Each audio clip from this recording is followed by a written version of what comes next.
Hello and welcome to this video. And on this video, I'm going to be going through the 10 greatest British guitarists. Now, this morning, I was looking at YouTube and another bloke comes on with a YouTube channel with far more subscribers than me. And he was discussing this. He found some list on the internet and they got this list there of all the sort of great British guitar players. And he was questioning it. You know, he was swapping a few out. But of course, that list contained all the obvious people that you'd expect, you know. Jimmy Page, Jeff Beck, Richie Blackmore, Tony Iommi. They were all on that list. And he was going through them. And I sat there thinking, well, these are great guitar players. I wouldn't say they're bad guitarists. They're better than good. They're great. They are great players. But really, the reason why we know them is because they were in bands that were famous. And those bands were greater than the sum of their parts. So although they were great in the band they were in, and they maybe came up with a sound that was very popular, if you pulled them out of that context and said, well, look, you know, what have you actually done for guitar playing? Have you innovated anything specific on the guitar? And how much chops have you got? That's the thing.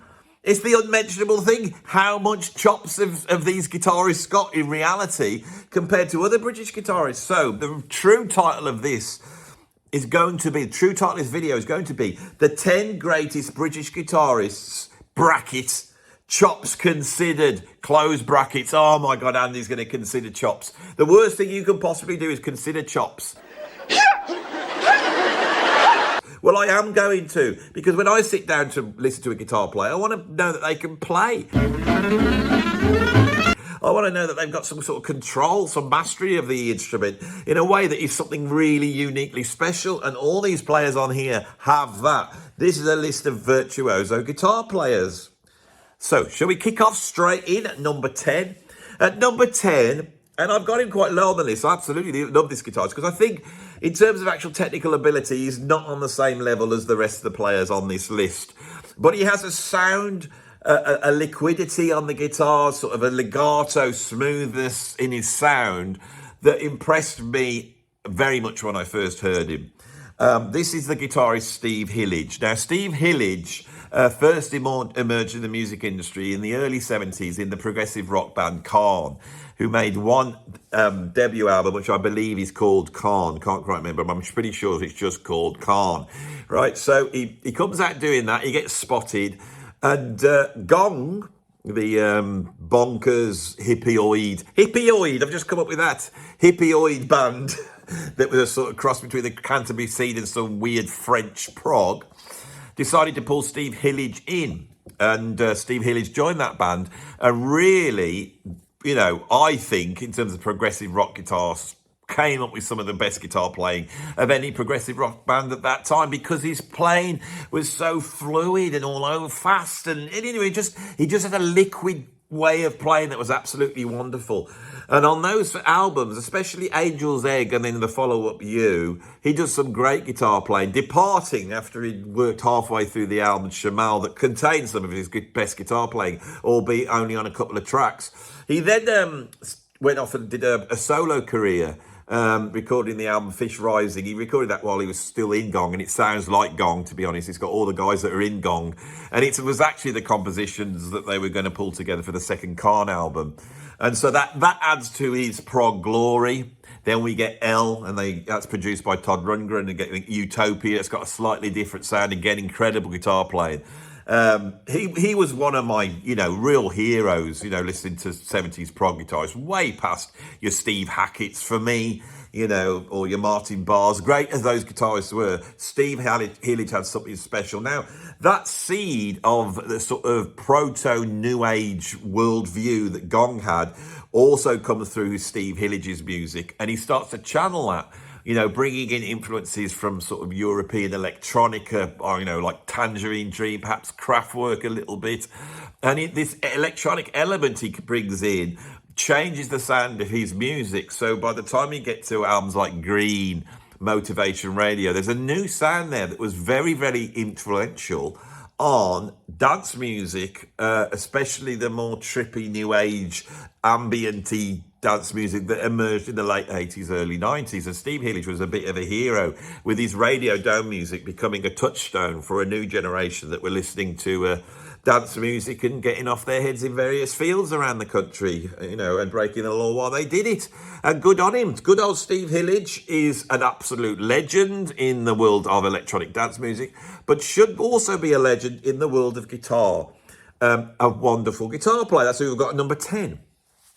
Another progressive rock guitarist that I feel has really not had the reputation of some of his more famous but not as good peers would be the guitarist John Ethridge. Now, John Ethridge first came to prominence, I think, although he'd been around since the late 60s in various bands, but I think it was a public prominence when he took over from Alan Holsworth in the band Soft Machine on the album Softs.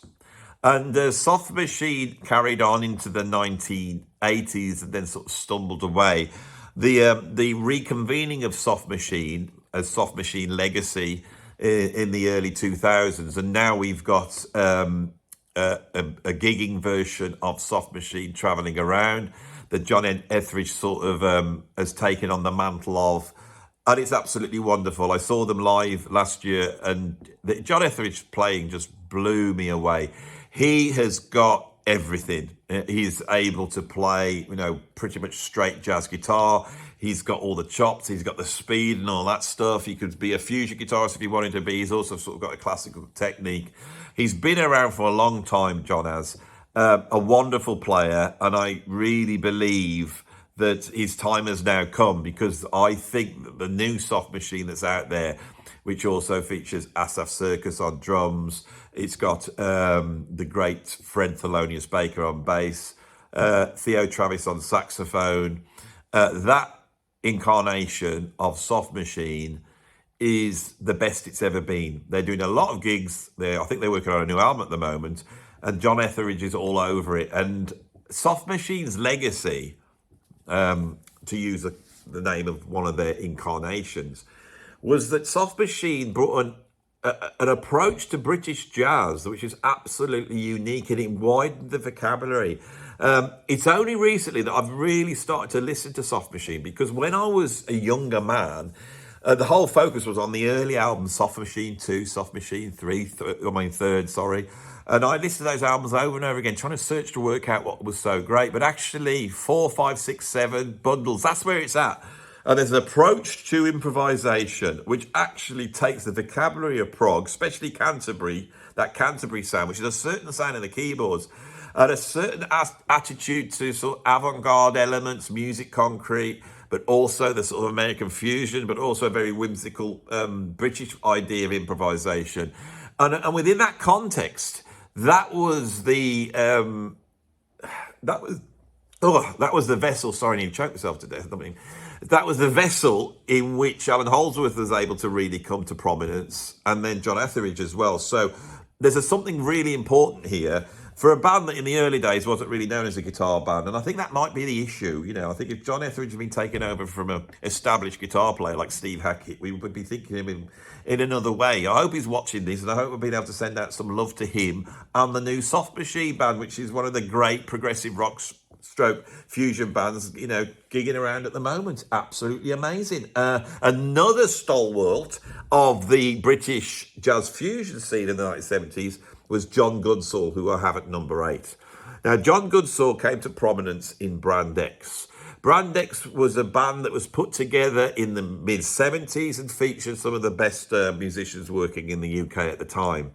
And they were exploring an area that, a few bands were doing at that time, which was British jazz fusion. You got Colosseum to some extent, you got Nucleus, whole bunch of bands, Backdoor. And none of these bands had the success, really, that the American bands had, like the Mavish Orchestra, or, not that they, you know what I'm saying. I've got myself in. I just know what you lot are like. So the Mavish Orchestra was an international band. You got a Czech in there, you got someone from New Zealand in there, Stroke Island, you got someone from South America in there, you got an American in there, and you got a British guy. So forget I said that. Let's just look at Return to Forever or Weather Report, right? And these bands sold millions of records. Here in the UK, we never really produced one of those big selling fusion bands. The closest we got was Brand X, and the reason for that was because on the debut album, Phil Collins, who was the drummer with Genesis at the time, much bigger band, jumped in, and this has put a focus onto Brand X, which has made them the go-to jazz fusion band for proggers, right?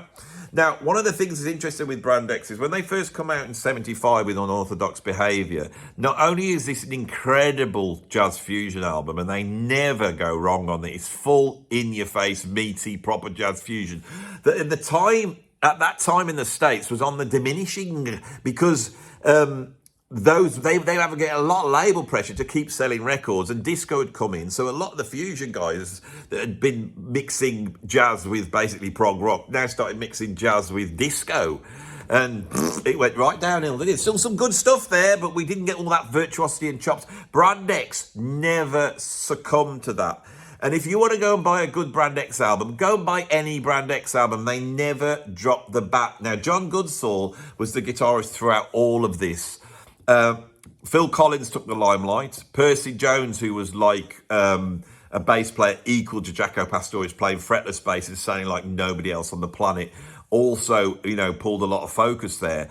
But sat there resolute was John Goodsaw, who was playing in that sort of hyper-kinetic alternate pick style that John McLaughlin and John McLaughlin and Al Di Meola had pioneered out in the States. And John Goodsaw was equal to them in every single way. When we're looking at chopsy guitarists of the 1970s, the ones who lay the groundwork for the sort of metal guitarists that come in the 1980s, John Goodsaw was one of those players. He is just burning up on these records. Very strong influence of the Mavish Nuxia, but, in a good way. There's nothing wrong with that. So that's who I've got at number 8, is John Goodsaw. Now, most of these guitarists I'm dealing with here have come from the 1970s, and that was my original intention, but I thought it'd be a bit esoteric to only pick guitarists from the 1970s, or even though that's when all the best music was made, and we know that.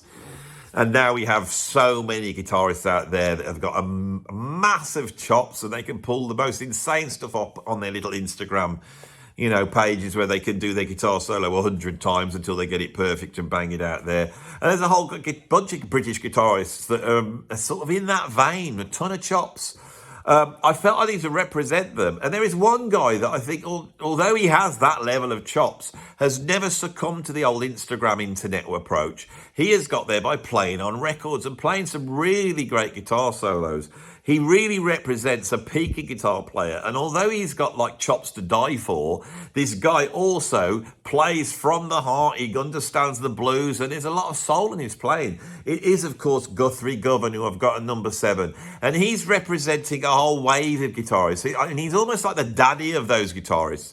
I'm thinking of incredible British guitarists out there at the moment, like Alex Hutchins, my old mate Luke Machine. There's a whole bunch of people that have come in post-Guthrie and have been really inspired to push the guitar to the outer limits. But Guthrie's the guy. I mean, he's been around for how many years now? 20, 25, 30 years. He first made his name for himself playing in his own trio. I saw him first in 2005 playing with Pete Riley. I can't remember who the bass player was. And he brought an album called Erotic Cakes that we all went and got, and it was like, oh, this guy's doing something incredible. And then, he's played with everyone from Hans Zimmer to Steven Wilson, and his guitar playing on the Raven That Refused to Sing, especially the incredibly emotional Drive Home guitar solo, which goes beyond chops and really proves that Guthrie can play from the heart. Apparently, when that guitar solo was recorded, someone had brought a new guitar to the studio that had a sustainer pickup in, so you could hold the notes for ages and get all these drony type sounds out of it, but it wasn't really staying in tune. But Guthrie was feeling it, so he put that guitar solo down, and although he's having to miss certain strings and there's a bit of layeriness, it adds to it. Guthrie really does understand that. I often feel that in the studio his guitar solos get produced a little bit more. Sometimes when you just watch a video of him, he's sat at some guitar workshop and he's just got the guitar in his hand and he's playing like blues licks. He's a monster. Guthrie is a real monster. He looks like a wizard, doesn't he? Old Guthrie does. And I have met Guthrie a couple of times, and I've spoken to him for a while, and he was a lovely bloke, but I did feel like I was talking to a lot of hair. And there is a man underneath all that hair, and that hair's all gone grey now. So he really is the sort of premier prog wizard at the moment, which you should always be aware of, because we need them. So what am I talking about? Shall we move on to number 6 now? At number 6, I've got Robert Fripp. Robert Fripp emerged in 1968 with Giles and Fripp. Sure, we'll pass over that quirky pop band that he had prior to King Crimson. But when King Crimson emerged in 1969, he had this sort of proto-prog metal, avant-garde, jazz, hippie, bonkers stuff. And right in the middle of it was Robert Fripp. Now, if you think of 21st century Schizoid Man and that guitar solo that wends its way in at a certain point, which sounds like electronic metal Coltrane, and you listen to the way Fripp sounds on there, that is a new realm. That's a new way of playing. The sound and the way he's playing, the speed and the fluidity is astonishing. His approach then throughout various incarnations of King Crimson to sort of his in very angular intervallic approach to playing just gets more and more incredible. By the time you get to tracks like Fracture, the guitar parts are almost impossible. And then at this point on, he decides to then push the outer limits of guitar, create these Frippatronics where he would play through tape loop, delays, do gigs in cathedrals and pull up all this stuff. He also gets pulled in to the session world and starts working with, people like Blondie, and he puts the guitar solos down on Heroes for David Bowie, which is just one of the great guitar solos of all time. Fripp is a guitar hero. Fripp is one of those iconic 70s guitarists that you could mention alongside a Jimmy Page or a Ritchie Blackmore. But in terms of what he's doing on the guitar, it is way past any of them. And when you get to the 1980s and he forms King Crimson 2 or 3, would it be, with Adrian Belew, or doing equally bonkers things on guitar, he redefines the guitar. Robert Fripp has a ton of chops. Robert Fripp is far more innovative than any of the mainstream guitar heroes that we can mention coming out of the late 60s. And Robert Fripp is also insane in his guitar approach.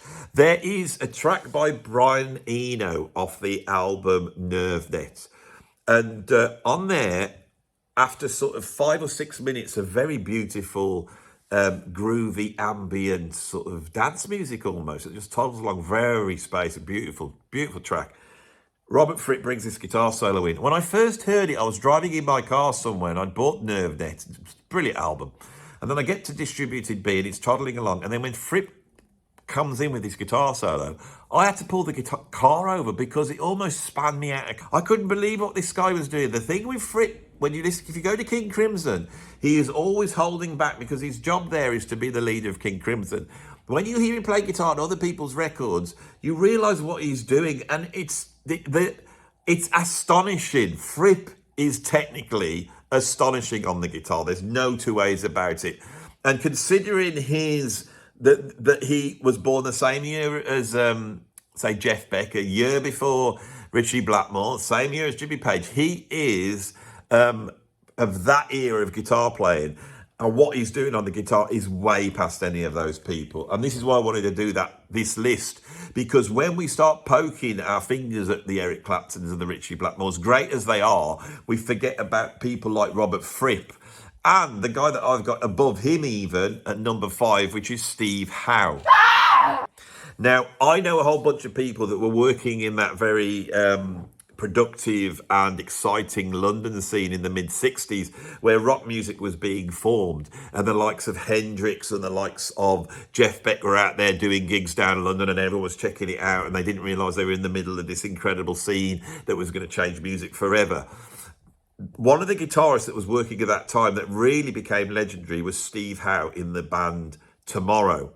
I've been told this over and over again. So when Yes lost Peter Banks and they needed a guitar player, because Yes were on the up, Steve Howe was the obvious guy to go to. And why would you go to him? Well, because Steve Howe seemed to embody everything on the guitar, and yet still have his own unique sound. His chops are quite incredible. He can play Chet Atkins sort of country guitar playing. He can play sort of folk and classical acoustic guitar, no problem. He can bang out Scotty Moore rock and roll licks to the cows come home. And he can also play in a very fast alternate picked and fluid legato way. I once saw him live with Aisha, And he started spinning these guitar solos. They sound like Alan Holsworth. And if you go back to the Yes album when he first comes out, and I think it's Perpetual Change, if you listen to Perpetual Change, as it fades out, he spins out this guitar solo. This is 1971.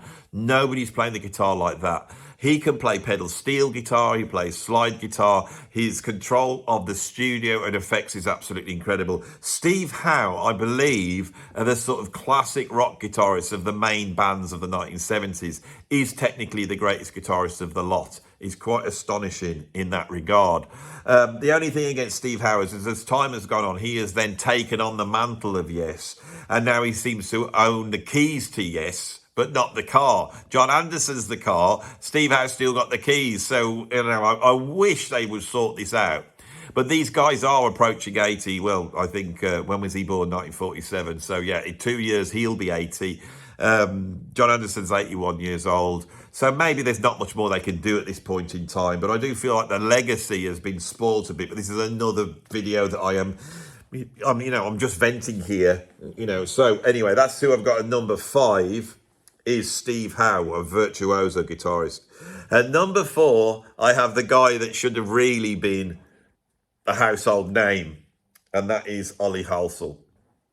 Ollie Halsel was a guitarist that emerged in the late 60s, and he was sort of coming out of that sort of British jazz rock scene. He then went on to form a band, Pato, that were my musician's favourite, a very exciting band. And within that, he was able to explore his incredible approach on the guitar. So if you don't know what Ollie Halsel was like, you need to go and check him out. But the simplest way to describe it is that imagine Alan Holsworth, but out of control. He was exploring a legato technique at the same time Holsworth was, that are very similar. And sometimes Ollie Halsel will sound exactly like Alan Holsworth. They knew each other and actually got to play with each other, I believe, in the band Nucleus. So whoever came up with the legato approach first, and I feel it was Alan Holsworth, but they seem to cross-pollinate. But where Holsworth always knows exactly where he's at, and he's got this great knowledge of the fretboard with all these scales. With Ollie Halsel, he's not afraid to just go, so he just goes off in that direction. He's also a little bit wider in his vocabulary because he's got a lot of blues going on and a lot more sort of tricks up his sleeve in a way. As you notice, I have mentioned Holsworth all the way through this. Holsworth is a giant when it comes to guitar playing, but Ollie Halsel is exploring similar ideas in the early 70s.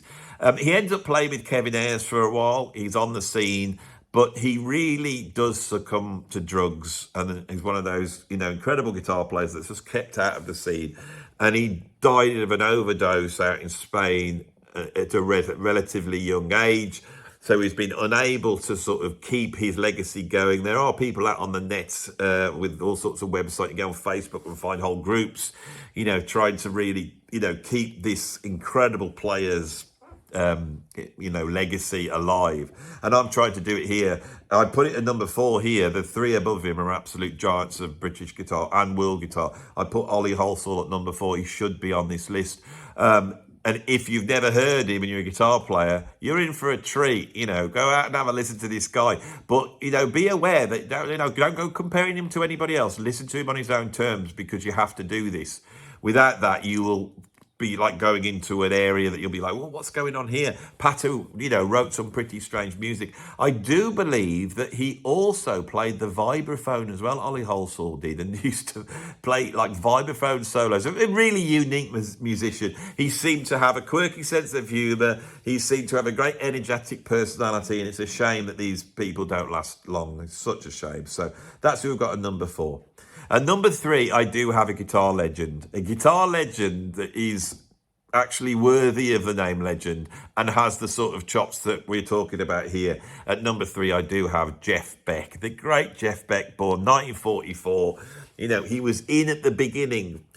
Childhood friends with Jimmy Page. They were working in and around London. Jimmy Page was on the session scene, playing for people like Petunia Clark, whilst Jeff Beck was, working in a whole bunch of bands, culminating with the Yardbirds, who on a series of singles throughout 1965-66 Jeff Beck takes that sort of British blues boom guitar playing and takes it beyond that. He can play the blues, but he's also really come up listening to some of the rockabilly guitar players, primarily Cliff Gallup, who was the guitarist with Gene Vincent, who was touring in the 1960s when he would have been, 16 years old?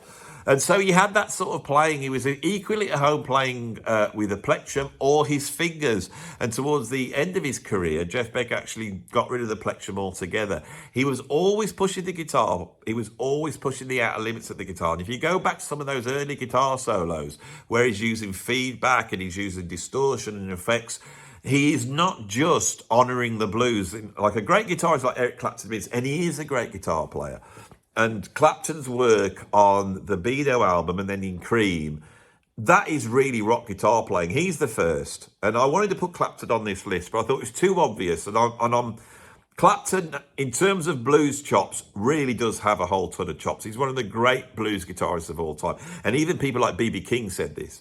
But for me, Jeff Beck has this extra level of chops, which he then builds upon. And he takes the vocabulary of sounds that the guitar can do, something that Jimi Hendrix was doing, and he keeps running with it. By the mid-70s, with albums like Blow by Blow and Wired, he's selling millions of records playing instrumental music. And the reason why is because he is like Frank Sinatra. He can sing a song. He's come out of guitarists like Hank Marvin as much as he's come out of guitarists like John McLaughlin. And so he has a unique voice. And he never stopped right up until his death. He was still exploring areas that he hadn't been into before. Jeff Beck, if we take the standard, guitar heroes of Hendrix and all that lot, and Jimmy Page and Richie Blackmore, Tony Iommi, whoever you want to go on about, Dave Gilmour, all these guitarists that the normal people think are great.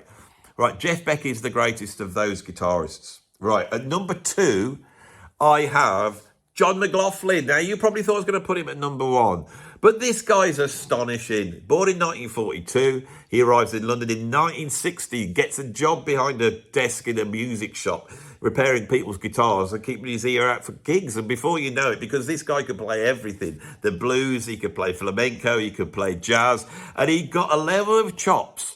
John McLaughlin in the late 50s must have gone through some sort of process, because he develops a level of chops that no guitarist really has at that point. And he has them in the 1960s. And once he lands on the 1960s scene, everybody knows this. And guitarists who are on the scene like Jimmy Page are going to him for lessons. This guy is the greatest guitarist on that London session scene. And he's getting all the thing. He can read anything, play anything. But he's not a happy man. He's not a happy man. It's not what he wants to do. He tries to find ways through, but it's as though the UK is not big enough for him. He needs to get to America. And in 1969, after getting an invitation from Tony Williams to join the Tony Williams Lifetime, he arrives in New York. And within a matter of hours, he lands the recording session with Miles Davis. And the rest is history. He eventually forms the Mavish Orchestra, which not only redefined what people could play on their instruments, but also sold millions of records, and he played to thousands and thousands of people. The Mahavishnu Orchestra is possibly the wildest mainstream band ever to have existed. Since then, he has pushed the limits of the guitar. John McLaughlin possesses a chops level on the guitar which is really unsurpassable. Yes, the world's full of these fast alternate pickers, and they can pick really, really fast, but they're playing shapes. They're just playing shapes, repeating them over and over again, and just moving them up and down the neck at speed. That's what all that alternate picking thing is. John McLaughlin doesn't do that. He plays these bizarre lines that he's developed himself. He doesn't come out of the sort of Ornette Coleman school. He doesn't even come out of the Coltrane school. When he approaches a way of playing, all those things are in there. There is as much free jazz as there is chord to scale approach with John McLaughlin. It's quite astonishing. And his fingers seem to be able to go in any direction. He plays, it's his brain that is fast. It's his brain that is fast. And his picking is so perfect that he's able to just move anywhere he wants to be. To a casual listener who's listened to jazz fusion guitars, you might go, well, John McLaughlin's fast, but Al Di Meola is really incredibly fast, and he is. And Al Di Meola really brings out that pick sound with his palm muting, incredible guitar player. But John McLaughlin is playing at exactly the same speed with the same sort of power, But the lines are so much more bonkers. And that was always what got me with John McLaughlin. His rhythm guitar playing is unsurpassable. His ability to play arpeggios on guitar is the greatest there's ever been. And this is something people don't understand, when it comes to choppy funk guitar playing, James Brown type funky guitar playing, he is also unsurpassable. He's unsurpassable on acoustic guitar. He's one of the great, plexion playing on nylon string acoustic guitar player. He's innovated. I'm just gonna, you know what? This is why this channel's here, because of John McLaughlin.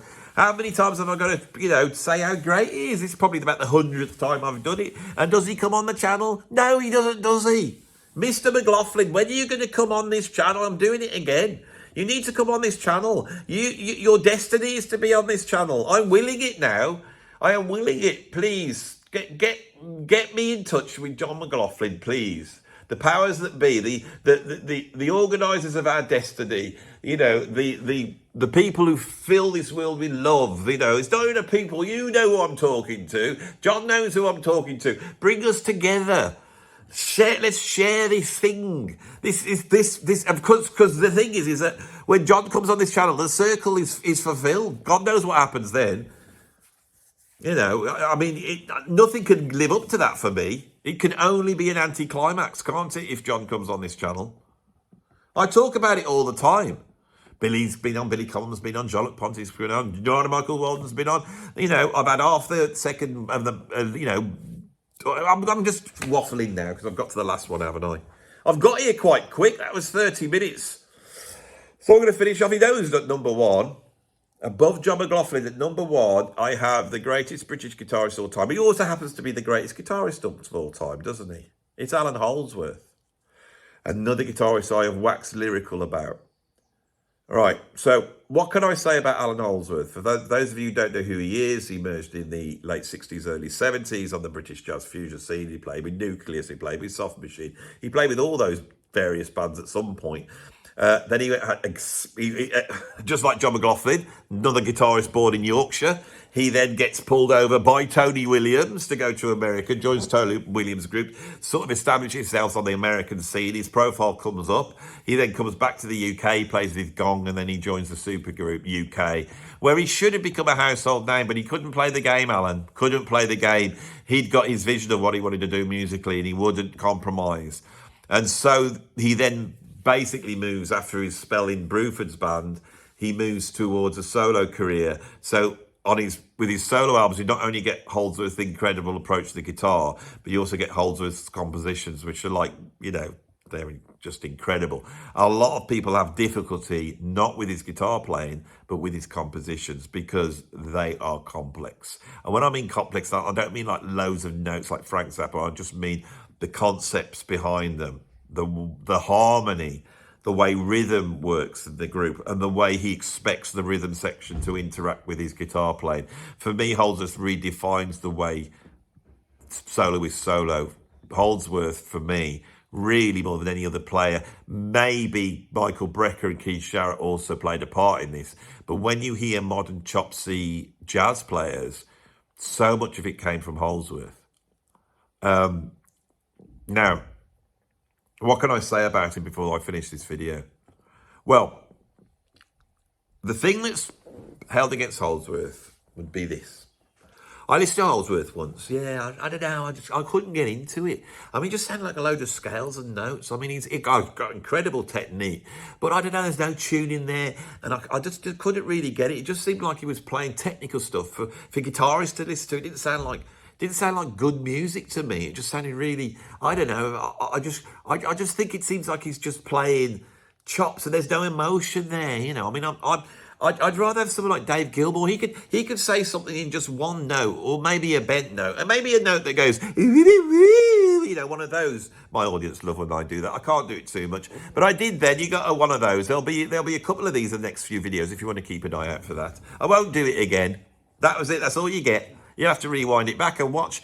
And for some people, that's the peak. That is not Holsworth's insane, like 4-note per string legato madness through some sort of Messiaen derived, mode of limited harmonisation or whatever they're called. Can't remember what they're called. I nearly came out with a lot of words then, but wasn't quite able to. I can't remember what those modes that Messiaen came up. The Messiaen modes are called modes of limited what? Limited. It's harmonisation, isn't it? That's how I describe it. What's Andy talking about? And that's the problem, isn't it? That's the problem. For the laissez-faire, shallow guitar listener, Gilmour's enough. But not for me. I need Holsworth. When I listen to Holsworth, the emotional impact of his guitar playing is beyond any other guitarist. Holsworth can play slow and beautifully. Holsworth can play delicately. Or Holsworth can come and rip your face off, right? He can play weird. He can play not weird. His whole personality at that time, and you feel like Holsworth is, as a person, is so exposed emotionally. And I feel it in his guitar playing. And the reason he did what he did is not because he wanted to be the greatest guitarist in the world. It's because he could hear a sound and he wanted to get there. And he was uncompromising. He wanted that sound at all costs. He wanted to be his own sound. He didn't want people to copy him. All those players that are copying him now, they totally get it wrong. Those players that go on the internet explain what Holsworth are doing, aren't explaining what Holsworth are doing because they don't understand what Holsworth's doing, because they think the answer is to study him and play all his licks because the answer's there, but the answer's not there. The answer's in his desire to not do what everyone else has done.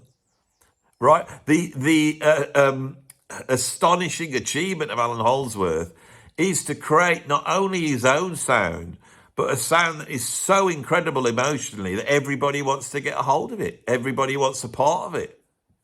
Right?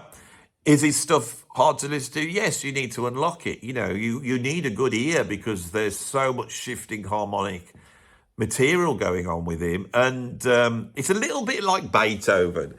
Right, I'm not a classical aficionado, you see, so I don't really get Beethoven. And I know I don't get Beethoven. And I was chatting to an incredible musician I knew who was a classical musician as well as being a sort of folk musician. And they went, you know why you don't like Beethoven, Andy? And I said, why is that? He said, because you don't appreciate the moving from C major to G major.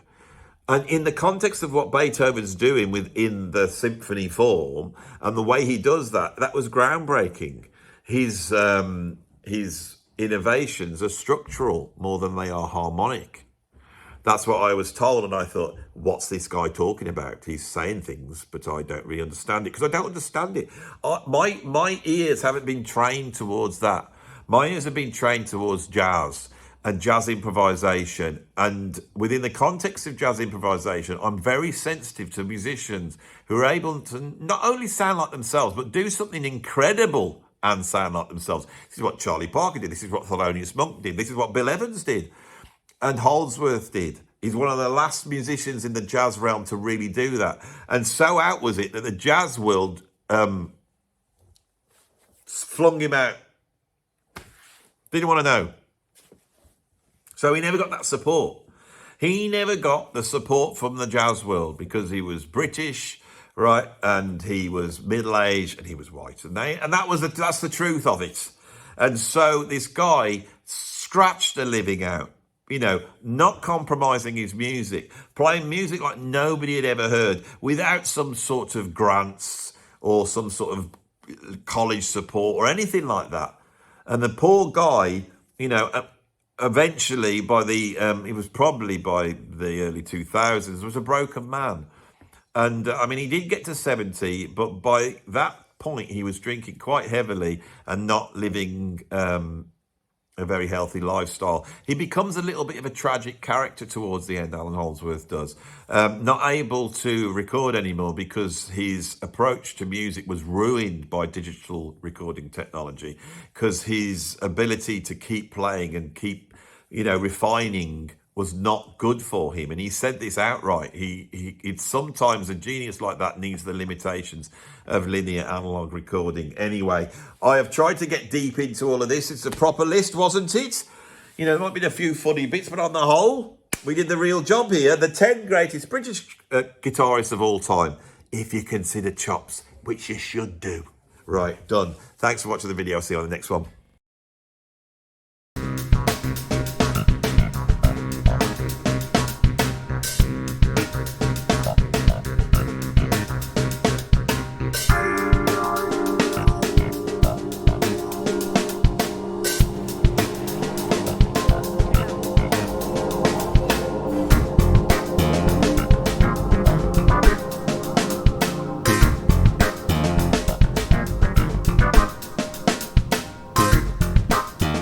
But the point is when they get there, right, there seems to be a power structure there, and that seems to be the enemy. But what you find out is not that. The real evil, the heart of Star Wars' evil is not the people who are running the show.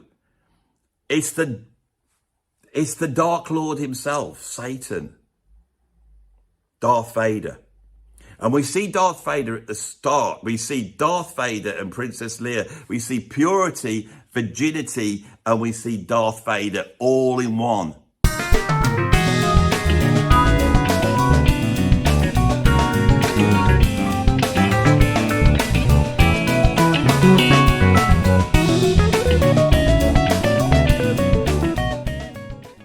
Hello, welcome to this video. On this video, I'm going to be trying to explain the meaning, or at least the meaning how I see, of the film Interstellar that was made in 2014, directed by Christopher Nolan.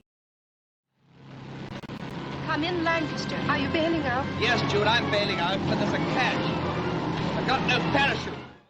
Hello, and welcome to this video. And on this video, I am going to be ranking the films of Powell and Pressburger. The bomb must never go off. If you want to see a brilliant example of that, go and check out Freddie Starr telling the story to Muhammad Ali. He opens the door and there's an old lady with a blanket around her and she's shivering.